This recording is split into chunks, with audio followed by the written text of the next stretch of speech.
All right, so on our last video, we went over choking and how you're going to respond if you find your baby or your toddler or your child choking. And kind of the end point to choking is either it came out or now they're not conscious. So you're going to, if you get in that situation, this is going to be the BLS or the CPR portion with our videos. So if sweet little teddy bear becomes unconscious, you will know that they're unconscious in a couple of ways. Obviously, they're not going to be responding to you. They're not crying. They're not throwing a fit. You want to check for a pulse. Now, on babies, it's a little bit harder to check pulses because number one, they're smaller, and number two, a lot of times they are fluffy, which is how babies are supposed to be. So for babies, you want to check their pulses in their arms. It's called the brachial artery. Use your two fingers and you're just feeling for their pulse, their heartbeat, which is what your pulse is. The other place you can check is the femoral artery. My advice for, especially for you new moms or moms that are afraid for this first little bit, go and feel for these different places on your healthy child or your healthy children and just be familiar with how it feels, what normal feels like. And it doesn't hurt to check it. It will help you be more confident in the event of an emergency. So they will not have a pulse. You'll feel, you don't want to feel for very long. If you don't feel something, don't second guess yourself. Start CPR. So we have felt for a pulse. The other thing that we're looking for is to see if they're breathing. Is their chest going up and down? Most of the time, babies breathe a lot more with their belly. You know what your baby looks like when they're breathing. Is their belly going up and down? Is their chest going up and down? Are their lips turning blue because they're not getting oxygen? Those are all signs that you need to do something. And not to put pressure on you, you need to do something fast. So we don't have a pulse and he's not breathing, so we're going to start CPR. Now, with CPR, there are two ways to do it on these little guys, okay? The first way, I'm gonna show you holding it. We would not do CPR sitting him up like this. But the first way is using your thumbs, okay? And you're gonna push in, and you're gonna push at a rate of Baby Shark.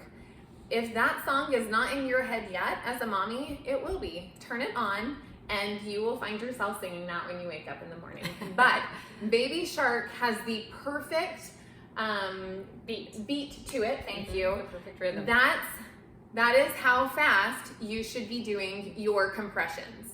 Okay, so Baby Shark, do do do do do, Baby Shark. That's what we teach in our BLS classes for our kids. So there's this way. There is also, again, this little guy would be laying on the ground because you want them on a hard surface. If you're doing it on here, you're not gonna get very far. You need to do it on a hard, flat surface if you're doing CPR.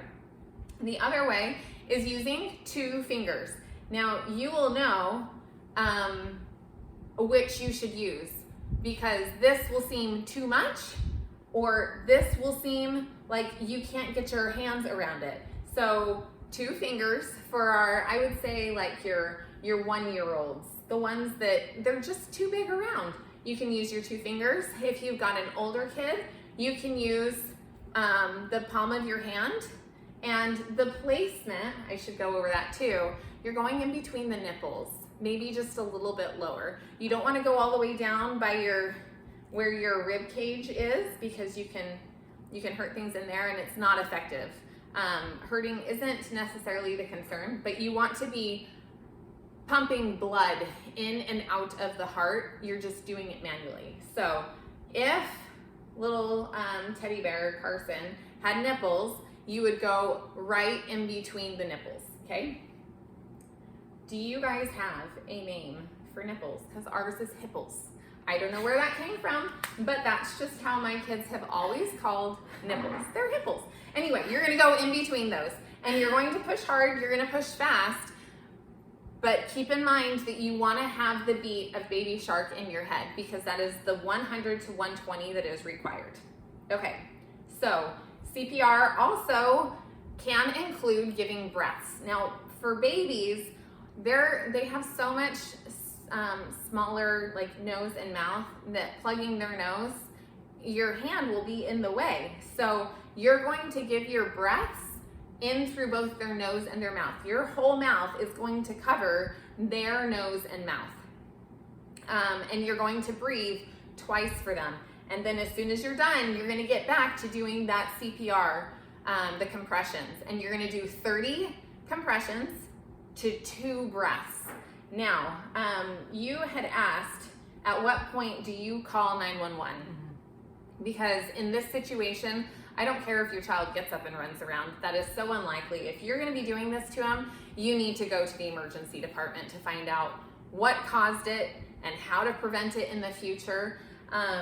So the rule through AHA is if you see your child go down, then you quick call 911, because you've got like a minute to 2 minutes, which I would never wait that long to start CPR, but you've got a little bit of time in between so that you can call 911, and that's twofold. You need a paramedic to come, and you will have the dispatcher actually giving you cues on what to do, and they're keeping track of what you're doing and walking you through it, because nobody really wants to do this alone.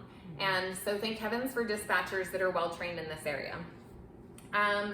If you don't see the child go down, say you just walk in and they're unconscious, they're not breathing, they don't have a heart rate, you start right then and you do 2 minutes of CPR, the 30 to 2, by yourself. It's gonna be hard and it's gonna be rough, but you are trying to get some air, some circulation going. And then if you still don't have the patient back alert or at least conscious, then you wanna go call 911 after that. And if you've got more than one person there, you go Tell them. Yeah. Yes, and be specific, because they're going to be freaked out. Everybody's freaked out. Everybody gets freaked out. And so you be specific. You say, Marlene, go call 911 right now. We need help. And that way nobody else could potentially be doing that. And anytime you call somebody's name, it or specifically to them, eye contact, it snaps them into reality so that they can be focused on what you need to be doing. Yeah.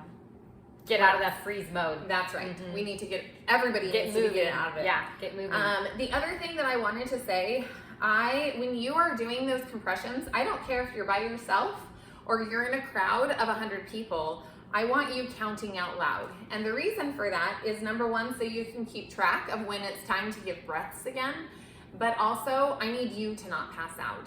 I need you to have oxygen flowing to your brain, and you counting causes you to be breathing, which causes you to be more successful in helping your child or whoever the person is that you are administering CPR to. Okay, so 30, 2 breaths, right? 30 more, Yep. 2 breaths. For 2 minutes. And just keep on going. Just keep on going. Make sure, again, that you are on a hard, flat surface. If you're doing this, I wish that I had a way to show you, but if you're doing this, you will not have good compressions if you are doing it on anything soft. So like a couch or a bed. It's mushy. Right, you've got too much give. It's almost like you've got shocks that are taking some of it off of and you can work better if they're below you than like trying to up top. Yeah, your positioning needs to be good. So like how I'm doing it right now, maybe for a little baby this would be fine, but if I was on a bigger kid, I'm going to be up on my knees and I'm going to be doing the compressions. So hard, flat, 30 to 2, and you want to be compressing at 100 to 120 compressions per minute. It is pretty fast, but when you jump on that person to do it, you actually will find that you have to slow down. So turn on Baby Shark and just get the rhythm of it and see how fast or how slow it is, and get your mind ready for Baby Shark for the rest of your life. But it could save a life. Baby Shark could. Yeah. So anything else?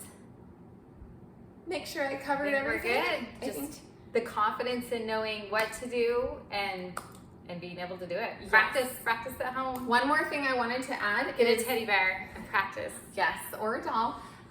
Anything that you have, please don't do this on your children. That would be counterproductive indeed. The other thing that I forgot to mention is how deep do you go? Do you know how deep you go when you're doing compressions? Like an inch or... So for little kids, it's about 1.5 inches or 1/3 of their chest, like this. So you want to go in pretty far because you've got to compress the heart, and then in addition to going that deep, the 1.5 inches, you also want to make sure that you don't come up off the person or your baby. Keep your hands on there, but you want to allow for full recoil, because if you're just squeezing, you're not going to be able to move the blood through the whole body and perfuse the brain and the other tissues that need it and organs. So make sure that when you're doing it, you're coming all the way back up so that you can do that. Otherwise, it's like you're just squeezing and you're not letting blood move. Gotta let it go. They compared it to a tube of toothpaste. If you were trying to fill a tube of toothpaste but you were squeezing it, you're not going to get any more toothpaste in there. You have to let it come in. Right. Yeah. So Yeah. I think that covers everything. But our whole point in teaching this is to help you moms or whoever is watching this. It could be a grandma. It could even be grandpas and dads, which we would absolutely love. But to help you realize that not only are you able to, you can do this, and you can feel confident in saving the life of your child or anybody else. What if? We did that in our last video. Go through the what ifs. What would you do if? How would you respond if?